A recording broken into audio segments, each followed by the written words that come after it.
Hello student, तुलसी विद्या मंदिर school में आपका स्वागत है। आज मैं आपको बहुपदों के बारे में बताने जा रहा हूँ। बहुपद हमने कक्षा 9th में भी पढ़े थे।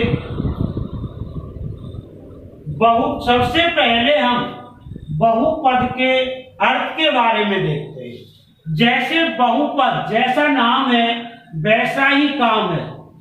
बहु का अर्थ होता है बहुत और पद का मतलब पद। ऐसे बीजीय व्यंजक जिनमें बहुत से पद हों बहुपद कहलाते हैं, लेकिन ये परिभाषा उपयुक्त नहीं है।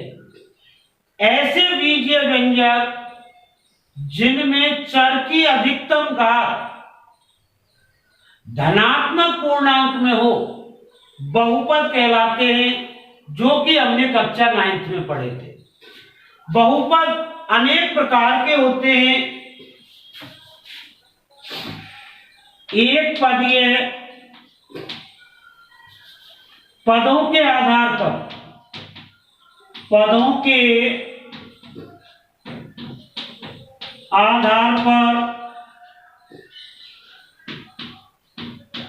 घातों के आधार पर तो बहुपद ऐसे बीजीय व्यंजक जिनमें चर की घात धनात्मक पूर्णांक में हो क्या कहलाते हैं? बहुपद कहलाते हैं। जैसे x² प्लस 5x प्लस 3। अब इसमें जो चर की घात है वो 2 है और 2 धनात्मक पूर्णांक है, तो ये संख्या बहुपद की है। x प्लस 5x माइनस 3, ये संख्या बहुपद की है या नहीं? ये पद बहुपद नहीं है, क्योंकि रूट का अर्थ होता है x घात 1/2 प्लस 5x माइनस 3। तो ये 1/2 है, धनात्मक पूर्णांक नहीं है, ये पूर्ण संख्या नहीं है, अतः ये पद बहुपद नहीं हो सकता।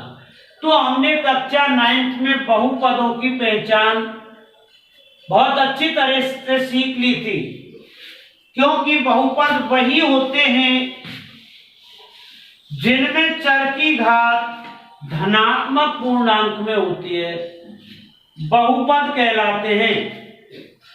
अब बहुपद के प्रकार। बहुपद पदों के आधार पर एक पदीय, 2 पदीय, 3 पदीय, 4 पदीय, 5 पदीय अनेक नाम हो सकते हैं। इनको घातों के आधार पर रैखिक बहुपद, अगर चर की घात 1 हो तो रैखिक बहुपद कहलाता है, 2 हो द्विघात बहुपद कहलाता है, 3 हो त्रिघातीय बहुपद कहलाता है। इस प्रकार से हम बहुपदों के नामों को और बहुपदों के बारे में हमने कक्षा 9th में सीखा था।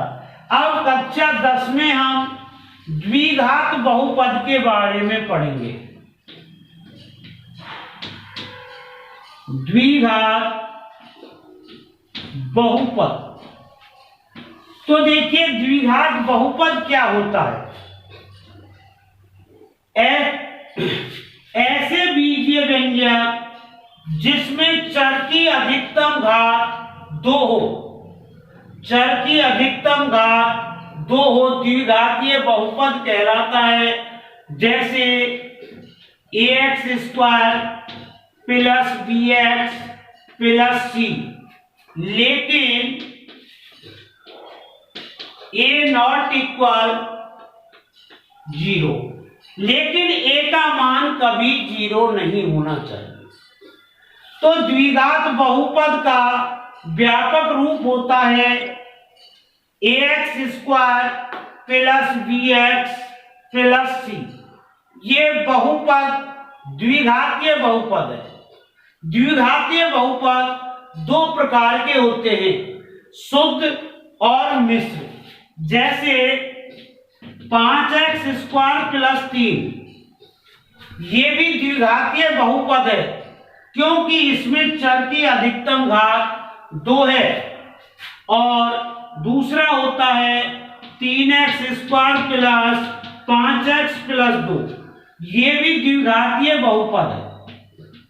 लेकिन जो व्यापक रूप वाला होता है वो मिश्र द्विघात कहलाता है। मिश्र द्विघात कहलाता है और जिसमें b या c का मान 0 होता है, अर्थात जो दो पदों में होता है वो शुद्ध द्विघात कहलाता है। अब देखिए, हम द्विघात में सबसे पहले, अब हमने द्विघात का अर्थ समझा, द्विघात के प्रकार समझे। अब हम इसमें ये देखते हैं मानक रूप में ए, वी और सी क्या है। तो हम द्विघात बहुपद या बहुपदों में सबसे ज्यादा जो शब्द काम आते हैं वो शून्यक और गुणांक होते हैं। तो सबसे पहले हम शून्यक का अर्थ समझें। शून्यक क्या होता है? कोई भी बहुपद हो, उसमें जिससे भी चर का मान 0 हो जाता हो या व्यंजक का मान 0 हो जाता हो, क्या कहलाता है? उस बहुपद का शून्यक कहलाता है। तो शून्यक क्या होता है? चर का वह मान, क्या होता है शून्यक? चर का वह मान जो बहुपद के मान को शून्य कर देता हो।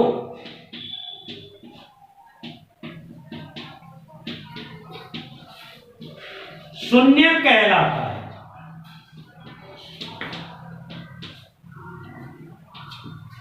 तो शून्य किसे कहते हैं? बहुपद में चर का वह मान जो बहुपद के मान को 0 कर देता हो, शून्य कहलाता है। अब हम प्रत्येक बहुपद में शून्यकों की संख्या के बारे में बात करें। शून्यकों की संख्या, शून्यकों की संख्या, कोई भी बहुपद को हम हल किए बिना उसमें आने वाले शून्यकों की संख्या का पता लगा। x प्लस 5, ये कोई बहुपद है। कौन सा बहुपद है ये? रैखिक बहुपद। क्यों इसका नाम रैखिक बहुपद क्यों है? क्योंकि इसमें चर की अधिकतम घात 1 है। जिसमें चर की अधिकतम घात 1 होती है वो रैखिक बहुपद कहलाता है। जैसे 2x square plus 5x plus 3, ये कौन सा बहुपद है? द्विघात बहुपद। अब हम देखें कि बहुपदों में शून्यकों की संख्याएं कितनी होती हैं। तो बहुपदों में शून्यकों की संख्याएं उतनी ही होती हैं जितनी चर की अधिकतम घात होती है। रैखिक बहुपद हमेशा एक मान से ही 0 होगा। द्विघात बहुपद में शून्यकों की संख्या 2 होती है। 2 के अलावा वो कितनी और संख्याओं से उसका मान 0 नहीं हो सकता। त्रिघात बहुपद में 2x cube plus 5x square plus 6x minus 3, ये त्रिघातीय बहुपद है। तो त्रिघातीय बहुपद में शून्यकों की संख्या 3 होंगी जो कि हमने कक्षा 9 में मान रख रख के और शून्यक निकालना सीखा था। तो हमको कक्षा 9 में ही सिखा दिया था कि रैखिक बहुपद केवल एक मान से 0 होता है। द्विघात बहुपद में शून्यकों की संख्या 2 होती है, अर्थात 2 संख्याओं से उसका मान 0 हो सकता है। त्रिघातीय बहुपद में शून्यकों की संख्याएं 3 होती हैं। इसी प्रकार बहुपद में शून्यकों की संख्याएं उतनी ही होती हैं जितनी चर की अधिकतम घात होती है। बहुपद में दूसरा अर्थ होता है, दूसरा शब्द जिसकी सबसे ज्यादा आवश्यकता पड़ती है, गुणांक। तो देखिए बहुपदों में गुणांक के बारे में हम पहले भी पढ़ चुके हैं। 5ABC। तो बताओ C का गुणांक क्या है? C का गुणांक है 5AB। B का गुणांक क्या है? 5AC। 5 का गुणांक क्या है? ABC। तो कोई भी बहुपद में जिससे उसका गुणा हो रहा है वो उसका गुणांक कहलाता है। तो इसमें गुणांकों की संख्या 3 है। गुणांक कौन कौन से हैं? A, B और C। तो A क्या है? A है हमारा x² का गुणांक। बहुपद में जो A का स्थान होता है वो हमेशा x² का गुणांक होता है। B x का गुणांक और C होता है अचर पद। C कैसा है? हमारा अचर पद। तो द्विघात बहुपद का व्यापक रूप क्या होता है? ax² plus bx plus c, जिसमें a x² का गुणांक होता है, b x का गुणांक होता है और c अचर पद होता है। जैसे 3x² माइनस 10, इसमें a का मान क्या है? a का मान है 3, b का मान क्या है? इसमें 0। b क्या होता है? x का गुणांक, जबकि इसमें x का कोई पद नहीं है, इसलिए b का मान क्या है यहां पर? 0 और c का मान क्या है? -10। तो ये द्विघात तो है, पर ये कौन सा द्विघात है? शुद्ध द्विघात। शुद्ध द्विघात में हमेशा या तो b का मान 0 होता है या c का मान 0 होता है, और मिश्र द्विघात में a, b, c तीनों के मान होते हैं। तो a हमारा क्या हुआ? x² का गुणांक, b क्या हुआ? x का गुणांक और c क्या हुआ? अचर पद। द्विघात बहुपद में शून्यकों की संख्या 2 होती है। द्विघात बहुपद में शून्यकों की संख्या 2 होती है, इसलिए गुणांक व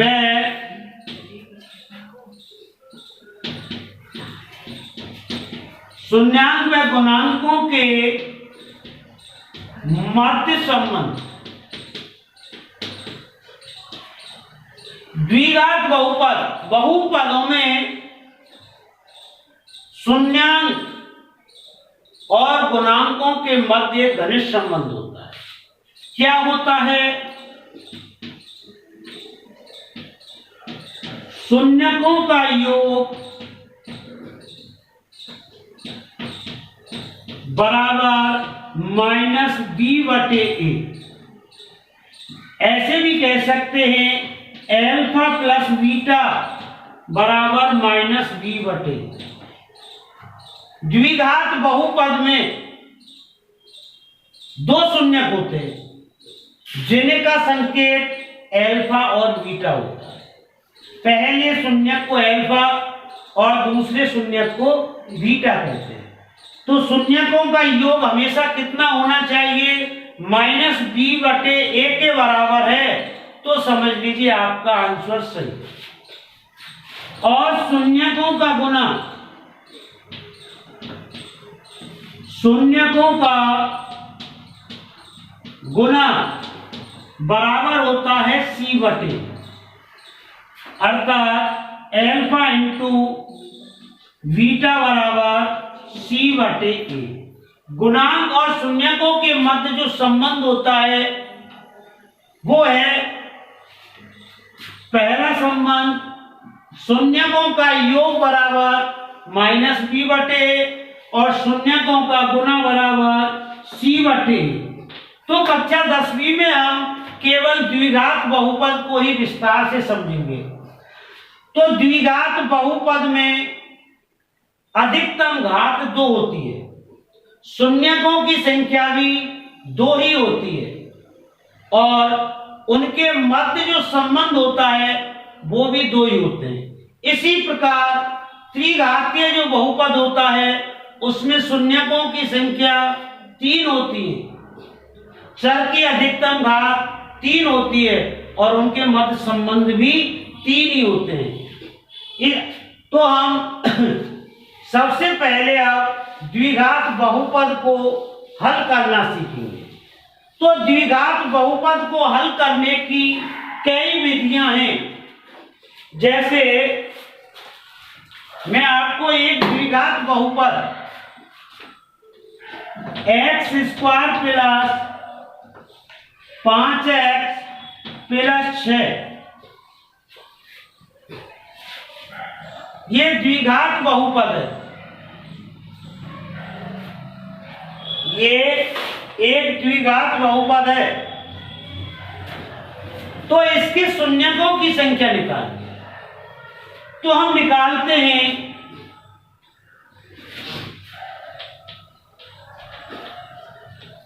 द्विघात बहुपद के शून्य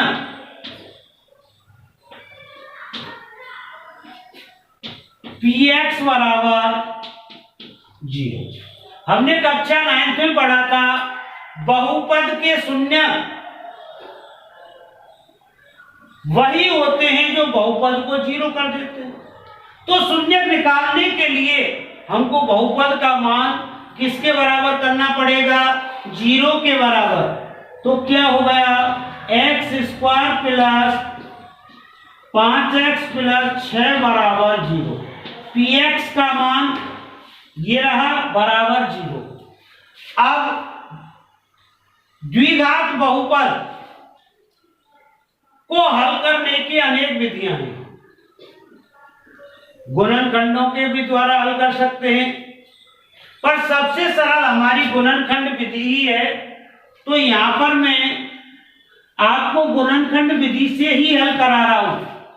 जो अगली प्रश्नावली है हमारी वो द्विघात की ही है, उसमें मैं आपको गुणनखंड विधि से और भी विधि हैं उनसे बताऊंगा। तो देखिए इसमें हमारी शर्त है कि गुना तो आना चाहिए कितना बेटा? 6। और यहां कौन सा चिन्ह है? प्लस। और तो शून्यकों का योग आना चाहिए कितना? 5। ऐसे इस शर्त के अनुसार हमको टुकड़े करने हैं। तो टुकड़े करने में कितनी भी बड़ी संख्या हो, आप एक टॉपिक को लेके चले, या तो गुना को लेके चलो या योग को लेके चलो। गुना को लेके चलते हो तो योग 5 आने पर रुकना है, और योग लेके चलते हो तो गुना 6 आने पर रुकना है। तो 5 योग लेके चलिए आप। सबसे छोटी संख्या गणित की 1 होती है, 1 और 4 5, लेकिन गुना 6 नहीं आया।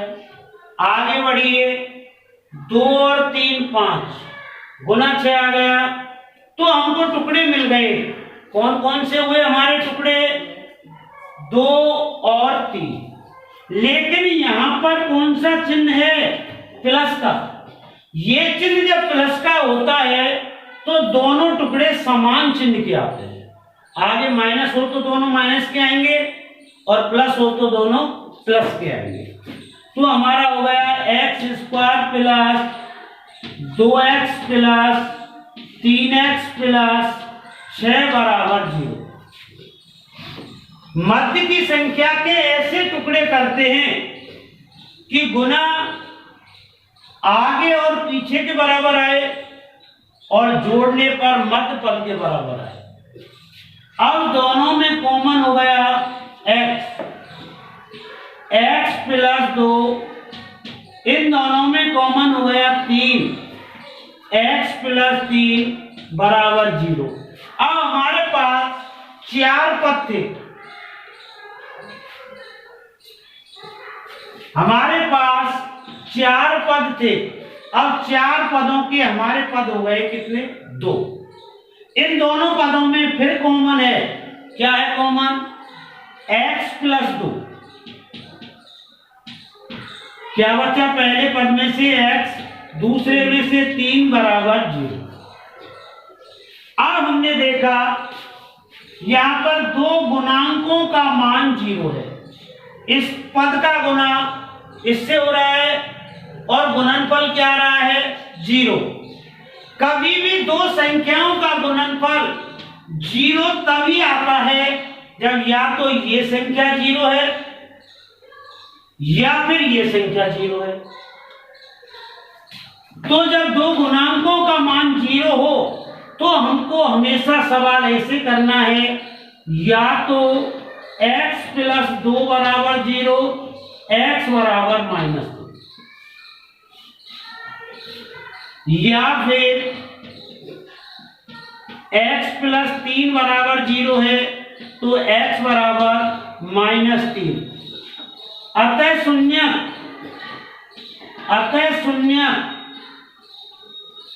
-2 और -3। तो देखिए द्विघात बहुपद था, कितने शून्य का आए हमारे? 2 आए। अब ये बहुपद x बराबर -2 रख दें तो भी 0 हो जाएगा और x बराबर -3 रख दें तो भी इसका मान 0 हो जाएगा। इन 2 के अलावा ये किसी भी संख्या से इनका मान 0 नहीं हो सकता, क्योंकि द्विघात बहुपद हमेशा 2 ही संख्याओं से उसका मान 0 होता है। अब हम उत्तर की जांच करते हैं। देखिए गुणांक क्या है हमारे? गुणांक है a बराबर 1, a का मान कितना है? a। x² का गुणांक क्या है? a। b बराबर क्या है? 5 और c बराबर क्या है? 6। पहला संबंध हमारा क्या है? अल्फा प्लस बीटा बराबर -b/a। अल्फा प्लस बीटा बराबर -b/a। तो अल्फा का मान कितना है? -2। बीटा का मान क्या है? -3 बराबर b का मान देखिए कितना है? 5। b का मान 5 है, सूत्र में माइनस लगा हुआ है, -5/1, -5 बराबर -5। अर्थात हम समझ सकते हैं कि हमारा आंसर सही है। दूसरी जांच करके देखें, अल्फा इंटू बीटा बराबर c/a। -2 गुना -3 बराबर c का मान कितना है अपना? 6/1, 6 बराबर 6। सही। तो हम इस प्रकार हमारे उत्तर की भी जांच कर सकते हैं। द्विघात बहुपद में हमेशा 2 शून्यक होते हैं, चर की अधिकतम घात 2 होती है और गुणांक और शून्यकों के मध्य जो संबंध होते हैं वो भी 2 ही होते हैं। कौन कौन से होते हैं? शून्यकों का योग बराबर -b/a और शून्यकों का गुना बराबर c/a।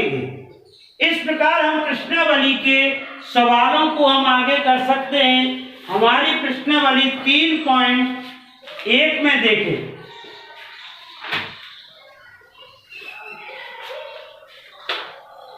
3.1 का पहला उदाहरण है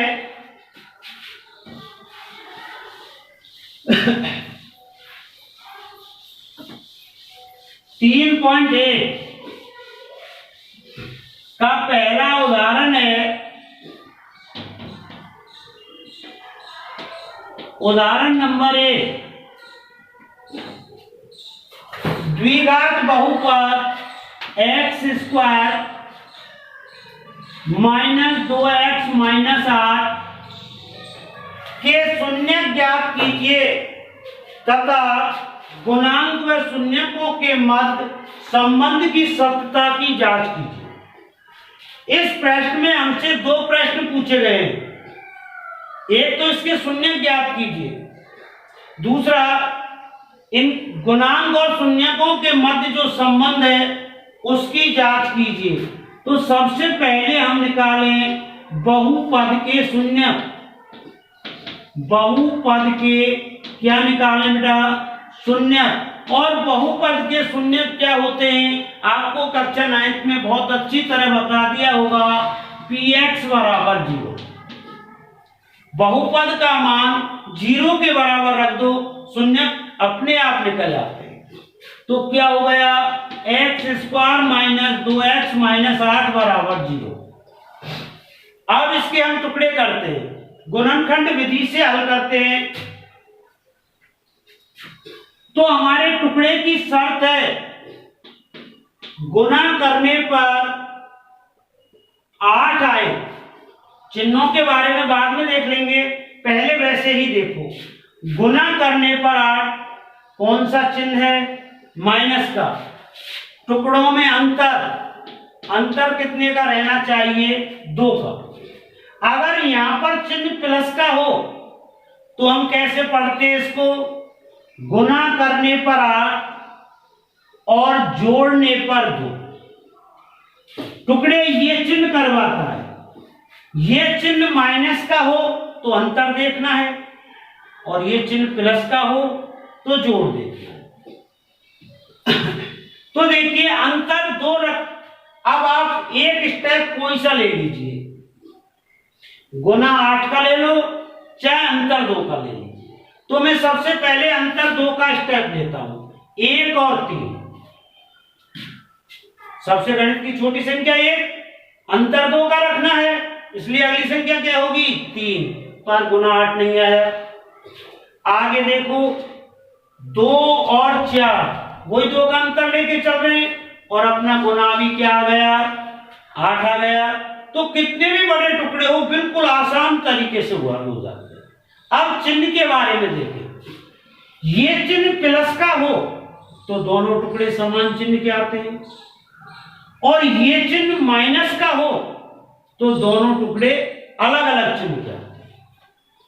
तो बड़ा टुकड़ा तो आगे वाले चिन्ह का आएगा। तो 4 तो रहेगा किसका?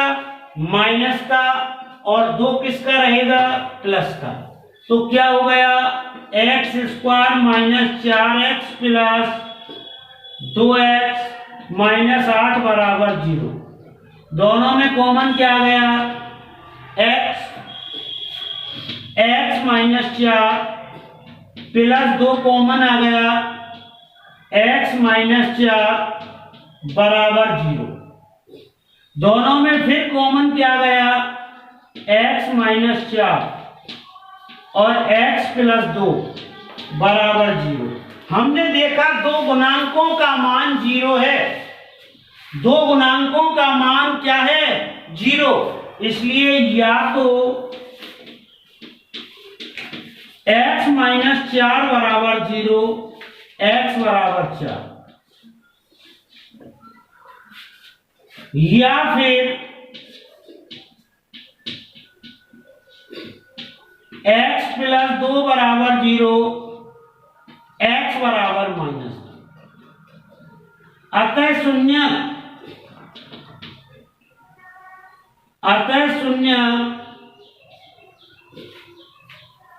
4, -2। संबंध की सत्यता की जांच, संबंध की सत्यता की जांच। हमसे दूसरा प्रश्न पूछा गया था, गुणांक और शून्यकों के मध्य संबंध की सत्यता की जांच कीजिए। तो हमको पता है गुणांक और शून्यकों के मध्य दो संबंध होते हैं। कितने संबंध होते हैं? दो संबंध होते हैं। कौन कौन से होते हैं? पहला,